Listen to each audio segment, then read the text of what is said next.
Hello everyone, welcome back to my channel. So episode 5 के starting में हमें यह दिखाया जाता है कि यहाँ पर नियान के जो ग्रैंडपा है उनकी हालत बहुत ज़्यादा ख़राब हो जाती है। वो मेडिसिन मांगते रह जाते हैं बट वेंजुन उन्हें मेडिसिन नहीं देती और फिर वहाँ पर किसी वजह से आग लग जाती है वो जिस रूम में रहते हैं। तभी यहाँ पर उसके ग्रैंडपा के जितने भी असिस्टेंट लोग, बॉडीगार्ड्स लोग रहते वो लोग जल्दी जल्दी आते हैं और फायर ब्रिगेड वालों को बुलवाते हैं। तभी जीचिन भी दौड़कर अपने ग्रैंडपा के पास जाता है और बोलता है कि ग्रैंडपा चलिए हमें यहाँ से निकलना होगा, आग बहुत तेज लगी है। तो यहाँ पर उसके ग्रैंडपा बोलते हैं कि नहीं, मैं यहाँ से नहीं जा सकता, तुम जाओ। तभी यहाँ पर जीचेन के अंदर सडनली नियान आ जाती है और वो बोलती है कि ग्रैंडपा मैं हूँ नियान, क्या आपने मुझे पहचाना? तो यहाँ पर उसके ग्रैंडपा बोलते हैं कि क्या नियान तुम? उसके बाद उसके ग्रैंडपा खुश हो जाते हैं और बोलते हैं मुझे पहले से ही लग रहा था कि नियान तुम मेरे कहीं आस पास ही हो। और फिर उसके ग्रैंडपा बोलते हैं कि तुम अपनी आंटी से बच कर रहना, बचपन से ही लेकर आज तक बहुत ज्यादा सफर किया है मेरे वजह से। अगर मैं तुम्हें पहले ही अपने घर ले आता तो आज तुम्हारे डैड जिंदा होते और तुम्हारी माँ भी गायब नहीं हुई होती। मेरी वजह से सब कुछ हुआ, मेरी वजह से तुम्हारे मॉम डैड चले गए, मुझे माफ कर देना नियान। तो यहाँ पर नियान उन्हें शांत करती और बोलती है ग्रैंडपा आप ये कैसी बातें कर रहे हैं, आपकी कोई गलती नहीं है। और फिर उन्हें वो बोलती है चलिए यहाँ से चलते हैं। तो यहाँ पर उसके ग्रैंडपा बोलते हैं कि नहीं, मैं नहीं जा सकता। और फिर वो उसे एक कछुआ देते हैं जो वो हमेशा अपने पास रख, और उस कछुए का नाम लाइफू रहता है। और बोलते हैं कि लाइफू को हमेशा अपने पास रहना, अगर तुम इसे अपने पास रखोगी तो तुम्हें ऐसा लगेगा कि मैं तुम्हारे आसपास ही हूँ। तो यहाँ पर नियान बोलती है कि आप ऐसा क्यों बोल रहे हैं, चलिए मैं आपको यहाँ से ले चलती हूँ। तभी आग का बड़ा गोला नियान के ऊपर जैसे ही गिरने वाला होता है उसकी ग्रैंडपा उसे दूसरी तरफ ढकेल देते हैं और वो आग का गोला उनके ऊपर गिर जाता है।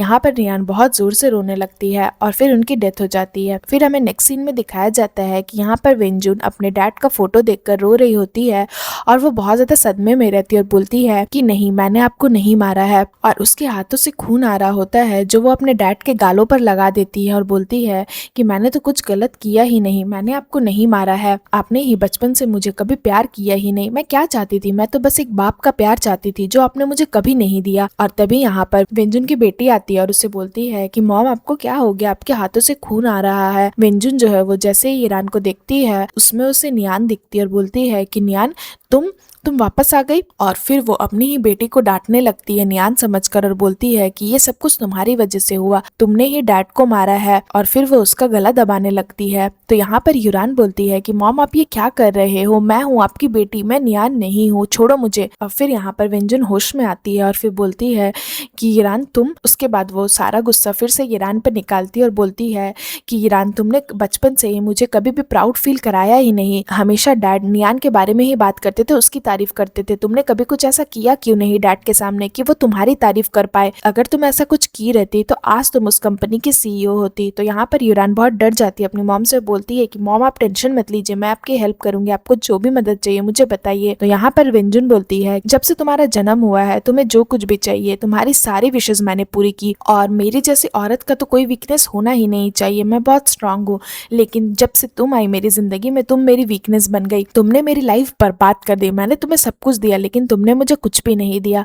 तो यहाँ पर ईरान अपने मॉम से माफी मांगने लगती है कि मुझे माफ कर दीजिए, आप जैसा बोलेंगे मैं वैसा करूंगी। बट यहाँ पर वेंजुन जो वो पूरा पागल हो जाती है और वो सारा ब्लेम ईरान पर ही डालने लग। उसके बाद हमें नेक्स्ट सीन में दिखाया जाता है कि यहाँ पर नियान बहुत रो रही होती है अपने ग्रैंडपा के चले जाने की वजह से। तो जीचेन उसे कंसोल करता है। तो यहाँ पर नियान उसे बोलती है कि मुझे ग्रैंडपा की बहुत याद आ रही है जीचेन, अब क्या होगा, अब मैं उनसे दोबारा कभी भी नहीं मिल पाऊंगी। तो यहाँ पर जीचेन भी बहुत सैड हो जाता है और फिर वो हक करता है और नियान को सैड होने के लिए मना करता है और बोलता है कि मैं तुम्हारे पास ही हूँ, तुम सैड मत हो। उसके बाद हमें नेक्स्ट सीन में दिखाया जाता है कि यहाँ पर वेंजुन क्या करती है, कंपनी के सारे शेयर होल्डर्स को बुला लेती है और यहाँ पर वो सारे शेयर होल्डर्स को बताती है कि उसके डैड की अचानक से मौत हो गई। तो यहाँ पर एक आदमी को दिखाया जाता है जिसका नाम सॉन्ग ची रहता है और वो भी बहुत बड़े कंपनी का सीईओ रहता है और वो भी इस मीटिंग में आया रहता है। तभी वहां पर जीचेन भी उसी मीटिंग में आता है और यहाँ पर वेंजुन जैसे ही अनाउंस करती है कि अब डैड इस दुनिया में नहीं रहे तो इस कंपनी की नेक्स्ट चेयरमैन मैं हूँ, इस तरह से वो जैसे ही अनाउंस करती है जीचेन बोलता है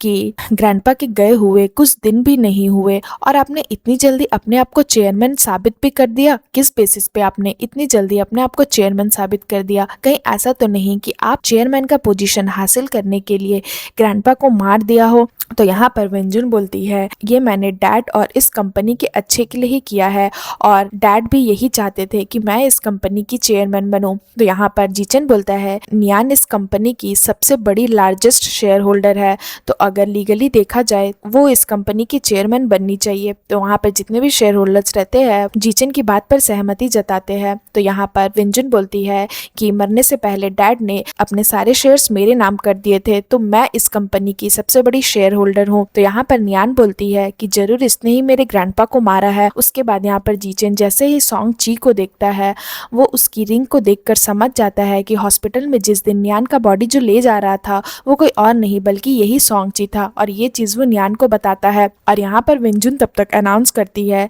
सॉन्ग ची भी अब काओ ग्रुप के साथ पार्टनरशिप करने वाला है। और यहाँ पर जो सॉन्ग ची रहता है वो नियान को लाइक करता है और वो मन में ही जीचन को बोलता है कि जीचन देखते जाओ नियान को मैं कैसे अपना बनाता हूँ। उसके बाद हमें यहाँ दिखाया जाता है कि यहाँ पर नियान बोलती है सॉन्ग ची तो अब्रॉड में रहता था, वो वापस कब आया और वो विंजुन के इतने क्लोज कब से आ गया और आखिरकार उसने मेरी बॉडी क्यों ली, मुझे कुछ समझ नहीं आ रहा है। तो जीचन बोलता है कि क्या तुम भूल गई जब वो कॉलेज में तुम्हारे साथ पढ़ता था तो तुम उसकी क्रश थी। उसके बाद हमें यहाँ दिखाया जाता है कि यहाँ पर विंजुन की बेटी ईरान को भी सॉन्ग ची से प्यार हो जाता है, अंदर ही अंदर उसे लाइक करती है और उसे अपना बनाने का सोचती है। उसके बाद हमें यहाँ दिखाया जाता है कि सॉन्ग ची जो रहता है वो जीचन को देखकर बोलता है कि अरे जीचन बहुत दिनों बाद मिले, कैसे हो तुम। और फिर वो उसे बोलता है चलो एक छोटी सी राइड पर चलते हैं, और वो अपने कार के बैक सीट पर इशारा करता है जहाँ पर नियान की बॉडी पड़ी हुई रहती है।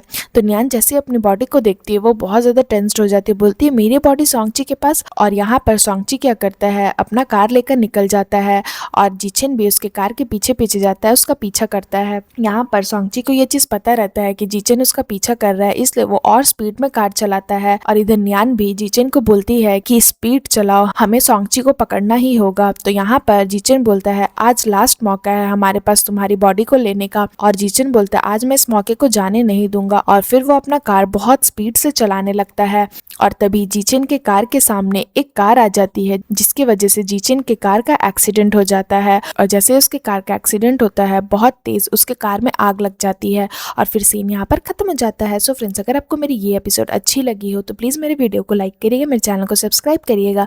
मैं नेक्स्ट एपिसोड में बताऊंगी कि क्या जीचन भी मर जाता है या फिर क्या होता है। सो फ्रेंड्स आज के लिए बाय बाय, मिलते हैं फिर से न्यू वीडियो के साथ।